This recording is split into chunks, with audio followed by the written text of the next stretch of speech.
algo como o nosso dossiê Causa Operária.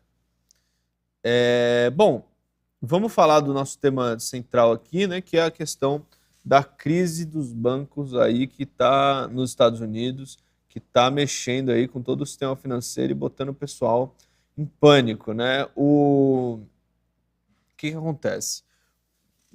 É uma coisa meio complicada, né? Porque esse negócio de mercado financeiro, de especulação, é chato de entender. Mas vamos resumir de uma forma que a gente consiga explicar, né?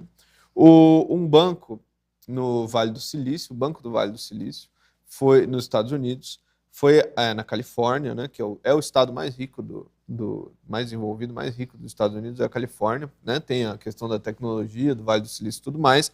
E tem um banco lá que é um banco que recebia aí depósitos principalmente de microempresas, de startups e tal. Então tem uma grande movimentação, um grande nível de especulação financeira, né, num banco que nem esse. E ele foi à falência, né? Ele foi à falência recentemente e isso deixou todo mundo em pânico, né? O pessoal começou uma movimentação aí de ele, apesar de ser um banco pequeno, como ele está ligado a pequenas empresas, ele tinha contas aí de mais de 250 mil dólares, principalmente. Era a maior parte dos clientes do banco, né? E aí ele foi à falência e aí isso causou uma movimentação em toda a população, né, de tirar o dinheiro desses bancos menores, começar a retirar e querer colocar em bancos maiores, ou enfim, só tirar o dinheiro do banco e tal, né? Porque deixou todo mundo com medo de perder o dinheiro. O banco falha e você tem uma grande chance de ficar sem dinheiro nenhum. Você pode entrar com processo e tal, mas isso daí fez com que um outro banco fosse à falência também. E aí, isso em Nova York, né? E agora isso daí causou aí uma crise nas bolsas, né, dos bancos regionais nos Estados Unidos, que tiveram queda de 50%, 60%, 70%, né? E um efeito semelhante aí em vários bancos da Europa, né? Então a gente está vendo essa situação, né? Uma reação em cadeia. Não, uma coisa interessante é o seguinte, ó, tem um texto aqui de uma coisa aqui da matéria que fala bem assim, ó. A bolha financeira demonstrou que o capitalismo está em plena derrocada. Incapaz de mobilizar as forças produtivas, o capital financeiro anda pelas próprias costas, criando dinheiro a partir do próprio dinheiro, sem nenhum lastro de valor adicional. Na prática, isso significa que o capitalismo atual se dedica à tarefa de concentrar riqueza e não de produzi-la. Tem a ver com isso aí, né? A crise do capitalismo, ela continua, né? Ela se amplia a cada tempo que passa, né? Isso é uma continuação da crise de 2008. Isso. Inclusive, a gente fala que é um banco pequeno, mas um banco pequeno nos Estados Unidos é um banco com muito... Não é pequeno, não é que nem... Assim, é um banco com muito dinheiro, né? E aí a gente tem um gráfico aqui mostrando as maiores falências de banco da história, né?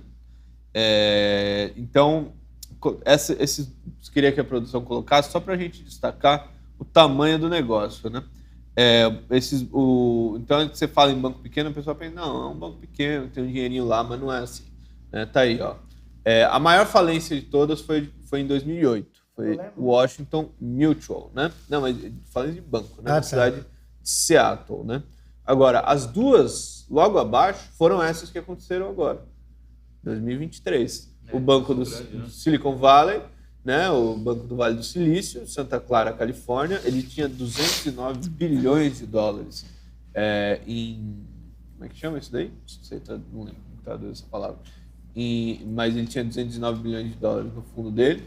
E o Signature Bank de Nova York, que foi o que faliu logo depois, 118 bilhões de dólares depositados aí em ações e tudo mais, né?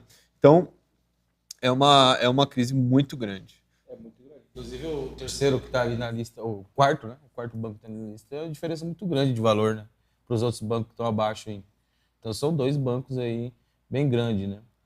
A gente também ouviu alguma coisa em relação ao Donald Trump, né? Que falou a respeito da situação.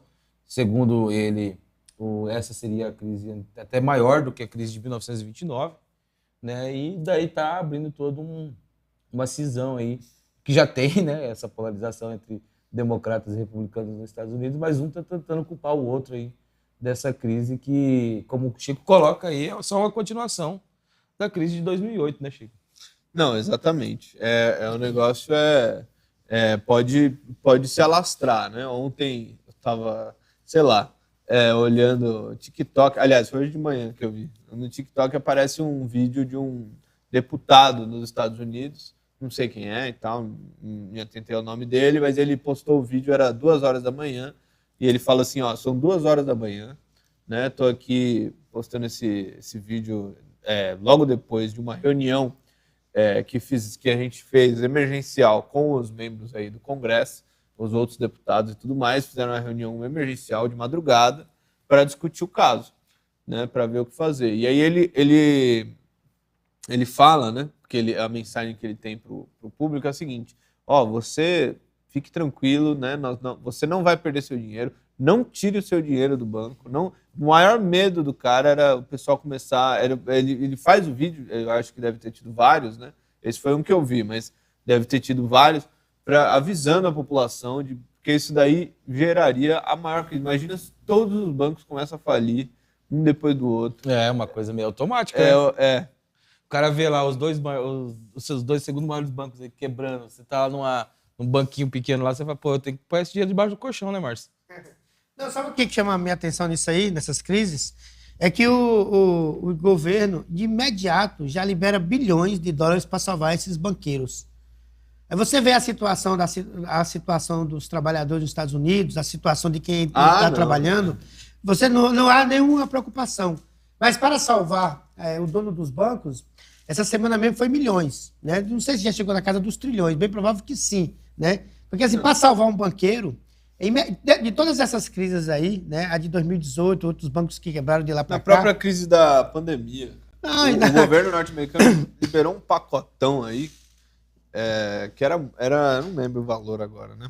Aqui no Brasil também. Aqui no Brasil também, era a mesma coisa. Então, você libera dinheiro para os bancos, mas para a população não libera, né? Isso é engraçado, né? Eles conseguem salvar de imediato, assim. O dinheiro está lá, já disponível para dar para os banqueiros, né?